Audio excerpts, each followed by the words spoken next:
So this is video 3 in our jump rope tutorial series, and it's all about the side swing. In the first video, we talked about sizing your rope and getting your form. The second video, we talked about the boxer step. Now we're gonna round it off with the side swing.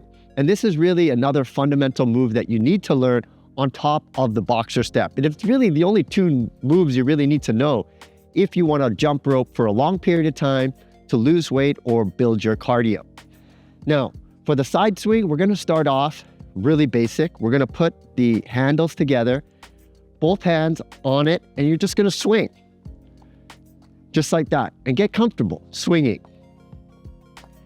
After you get comfortable swinging like this, what you're gonna have to do at some point is open the rope up. Now you're swinging with two hands.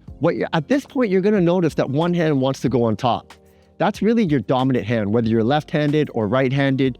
It's really depends on that. I'm a lefty, so I tend to like to have the left hand on top, but I've also got comfortable with the right hand. And that's the secret. When you're learning the side swing, alternate between what hand is on top, as you can see what I'm doing right now. Nice and slow, swing, then alternate and put another hand on top. Once you get used to that, then you're gonna have to open up the rope and jump. So let me just show you. So you're swinging like this, then open the rope and start jumping. The thing about the side swing is when you start jumping, there's really three ways to start a jump rope session. You could have the rope behind you, and that's how most people do when they're beginners. But once you learn the side swing, you're gonna use the side swing to start your jump. So I'll show you an example. I have my left hand on top, and now I'm jumping. That's why you really need to learn the side swing. But the most important thing that I want you to learn today is, even though you have a dominant hand and you tend to want to swing one way, learn the other way too.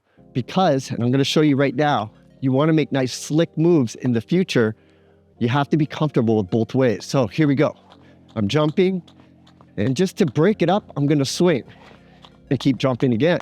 Now I'm going to swing with the right hand on top. Now I'm going to swing with the left and the right. So that's the reason why you need to learn both ways on the side swing. So to recap, start with both hands, swing, open up the rope and see what hand goes on top. That's your dominant hand. That's the one that you're going to be probably using the most, but I want you to learn the other way too. And then learn to start jumping with both ways, okay? Not just your dominant way, but the other one as well.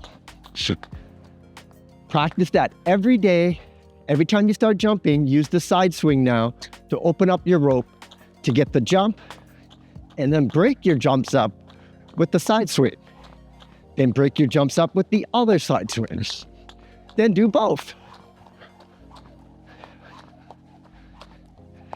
That, my friends, is the side swing. Be sure to go to my YouTube channel where I'm going to discuss all the other moves that you need to learn for jump rope, but these are really the basics, the fundamentals that you need to know, and then you build off that with other moves. In the next video, we're going to talk all about the crossover. This is one of the most important moves that takes a long time to learn, but in that video, I'm going to show you something really critical, so you don't want to miss out. I'm Baryer, Handy Andy, and we'll see you again at the next video.